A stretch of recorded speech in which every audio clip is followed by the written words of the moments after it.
Welcome to the tutorial for Quick Display Container and button updates for version 2.15 and above.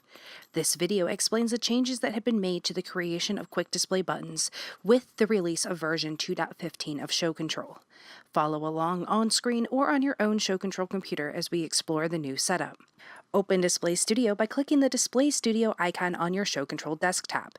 Once Display Studio has launched and the correct workspace has been opened, create a new workspace page. This can be done from the menu in the top left corner. Hover over New and choose Workspace Page. Within the new page, right-click and choose New and then select Quick Display Container. There are two methods for creating Quick Display Containers. The first method links a container to a library or folder of content files. This method allows for quick creation of multiple buttons. In the Quick Display Container property screen, choose Link to Library. A window will appear with the list of all library folders within the content folder. Choose the library you wish to link to the container to, and then click Open. The Link to Library button will then change to Unlink from Library, and the library name will appear next to the button. Click Save.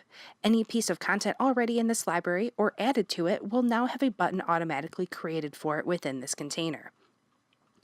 The second method is for creating Quick Display buttons individually. Buttons in this container will require you to right-click within your new container and select New Button to open the button creation window. Once open, select Add to open the file browser window and select the file or files you want the button to play. With the new updates of Show Control in version 2.15, new features in the form of a new icon row at the top of a button have been added. To access these new features, right-click on a button and select Properties, or create a new button depending on your container type. The first icon is a folder. This is the file selection icon for inserting or adding a file or files to a Quick Display button. This process hasn't changed, but the folder icon has an update look from previous versions. The second icon is a stacked set of images and controls the behavior of the playlist. Normal playlist means all files will be added to the queue in the order they are listed in the button. Shuffle playlist means all files will be added to the queue in a shuffled order. Next playlist means files will be added into the queue one at a time, and clicking the button again will add the next file in the playlist to the queue. A random playlist means files will be added to the queue one at a time in a random order. The third icon is a clapboard. This is the playlist mode icon, and it sets the file or files to continuous or to run a certain number of times.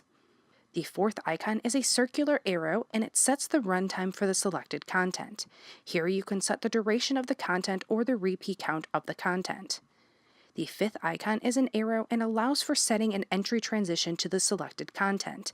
Select a transition from the drop-down list along with a transition time. Some transitions, such as cover, will also require setting a transition direction. The sixth icon is for audio control. This offers settings for adjusting the volume of the file, along with the ability to disable embedded audio or choose an alternate file for sound to play along with the graphic or clip. The seventh icon represents the Mark In, Mark Out feature. On any motion graphic, you can set a custom start and end point for the animation or file by grabbing the endpoints of the scrub bar and moving them in or out.